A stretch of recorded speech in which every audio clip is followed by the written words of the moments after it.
अस्सलाम वालेकुम दोस्तों, आज की इस वीडियो में हम बात करेंगे कि अगर इंसान स्पीड ऑफ लाइट यानी रोशनी की रफ्तार से सफ़र करे तो क्या होगा। टेक एंड सोशल फैक्ट्स की वीडियोस में एक बार फिर से खुशामदीद। हमारी इस पूरी कायनात में स्पीड ऑफ लाइट यानी रोशनी की रफ्तार से तेज़ कोई भी चीज़ ट्रैवल नहीं कर सकती। रोशनी की रफ्तार 3 लाख किलोमीटर पर सेकंड होती है, यानी आसान और सादा लफ्ज़ों में कहें तो सिर्फ 1 सेकंड में ज़मीन के 7 चक्कर लगाना। एक आम इंसान के सामने ये इतनी तेज़ी से गुजरेगी कि उसे पता भी नहीं चलेगा। ये अगले 1.2 सेकंड में 3,84,000 किलोमीटर सफ़र तय करने के बाद हमारे चांद पर होगी और इतने ही टाइम के बाद ये वापसी ज़मीन पर, जो सुनने में बहुत ही ज़्यादा तेज़ रफ्तार मालूम होती है, लेकिन हकीकत में ऐसा बिल्कुल नहीं है, क्योंकि यूनिवर्स के स्केल पर इस रफ्तार पर लाखों साल का सफ़र भी एक बेबी स्टेप के बराबर होगा, या यूँ कह लें कि काउंट ही नहीं होगा, क्योंकि हमारा यूनिवर्स बहुत ही बड़ा है, इतना बड़ा कि हम इसका तसव्वुर भी नहीं कर सकते।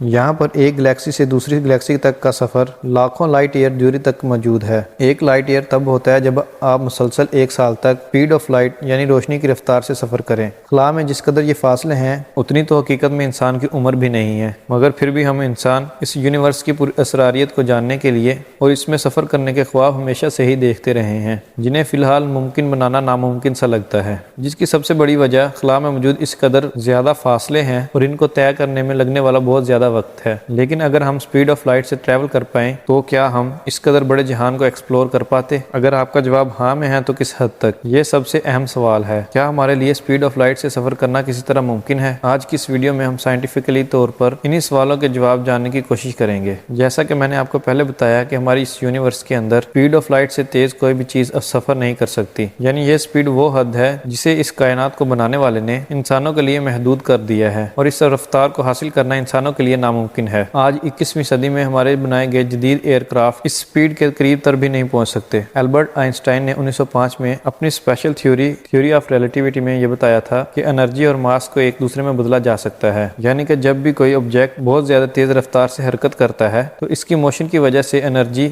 इसके मास को बढ़ा देती है, यानी जितना ज्यादा किसी ऑब्जेक्ट का मास होगा उसे मूव करने के लिए उतनी ही ज्यादा एनर्जी दरकार होगी। यानी अगर हम स्पीड ऑफ लाइट तक पहुंचना चाहते हैं तो हमें लामहदूद एनर्जी की जरूरत होगी और हमारा मैस इन्फिनिट हो जाएगा, जिससे कोई भी चीज इस मैस से ग्रेविटी से खुद को कंप्रेस कर लेगा और शायद खुद को एग्जिस्ट ही ना कर पाए। लेकिन अगर एग्जिस्ट कर भी जाए तो क्या होगा कि अचानक इस चीज के सामने कोई रुकावट आ जाए। इस तरह से टकराव होने पर यकीनन एक न्यूक्लियर बम जैसा धमाका होगा और हमारा ये एयरक्राफ्ट जो स्पीड ऑफ लाइट से ट्रेवल कर रहा है एक न्यूक्लियर धमाके से भी कई गुना शिद्दत से फट जाएगा। और एक दूसरी मुश्किल जो स्पीड ऑफ लाइट से ट्रेवल करने में हम उसका सामना करेंगे और ये है कि हम आसपास के नज़ारे को नहीं देख पाएंगे, बल्कि सिर्फ सामने से ही लाइट को आता हुआ देख पाएंगे। और इसके साथ साथ हम इतनी रफ्तार पर टाइम डिलेशन यानी वक्त के तजाद का सामना भी करेंगे, क्योंकि बाकी दुनिया के मुकाबले में आपके लिए वक्त बिल्कुल रुक जाएगा या फिर बहुत स्लो हो जाएगा। वैसे तो हमारी स्पेस में वैक्यूम है यानी कि खला है, मगर इस खला के अंदर भी डार्क मैटर और डार्क एनर्जी के पार्टिकल्स मौजूद हैं जो हमें आम इंसानी आंखों से नजर नहीं आते। लेकिन जब आप स्पीड ऑफ लाइट से ट्रेवल करेंगे तो ये पार्टिकल्स आपकी तरफ गैमा रेडिएशंस पैदा करेंगे और हमारे इस एयरक्राफ्ट को तबाह कर देंगे जिसमें हम सवार हैं। लेकिन फर्ज करें कि हम इस चीज से भी बच गए तो सिर्फ 1.2 सेकंड के अंदर यानी पलक झपकाते ही हम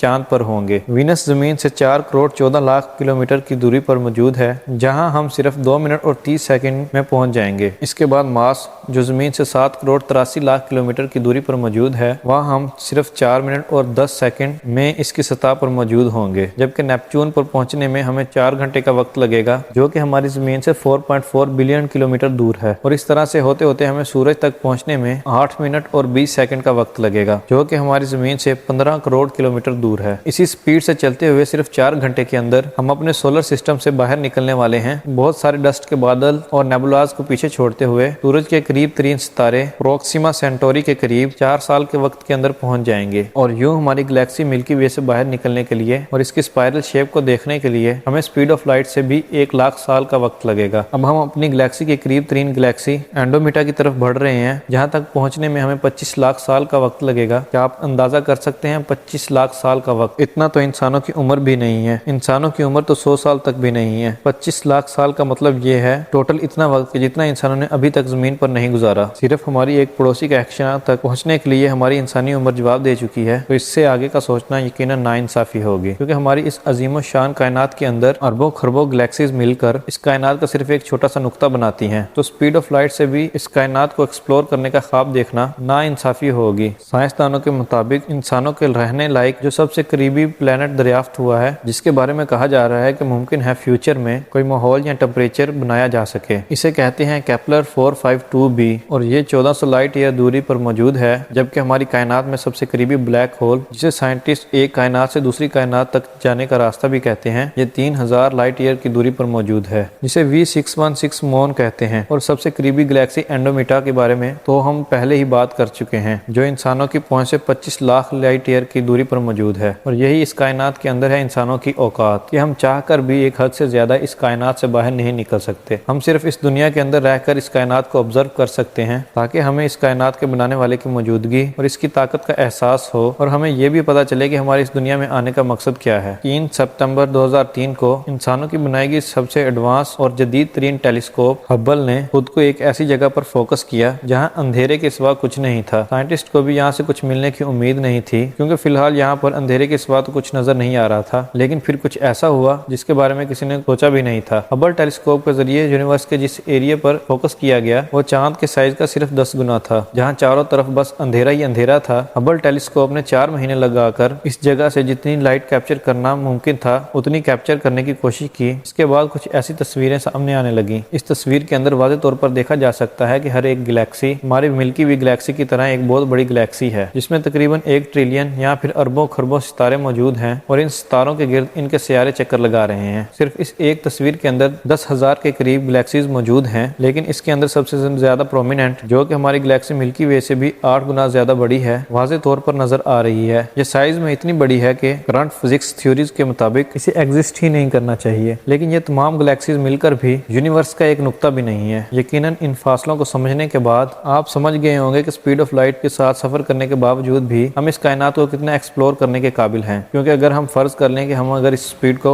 हासिल कर भी सकते हैं, तो हमारी तबई उम्र का क्या? या तो हमें ब्लैक होल या वर्म होल की तरह के किसी शॉर्टकट की जरूरत पड़ेगी, ताकि हम पलक झमकने से पहले ही लाखों या करोड़ों लाइट ईयर का फासला तय कर चुके हों। आई होप आज की इस वीडियो से आपको कुछ नया जानने को मिला होगा और आपको ये वीडियो पसंद आई होगी। अगर आपको ये वीडियो अच्छी लगी तो इसे लाइक कीजिए और मजीद इस तरह की इंटरेस्टिंग वीडियोस के लिए इस चैनल को सब्सक्राइब भी करें। अब मैं मिलूंगा आपसे इस तरह की एक नई इंटरेस्टिंग वीडियो में। तब तक के लिए अल्लाह हाफिज़। अपना बहुत सारा ख्याल रखिएगा।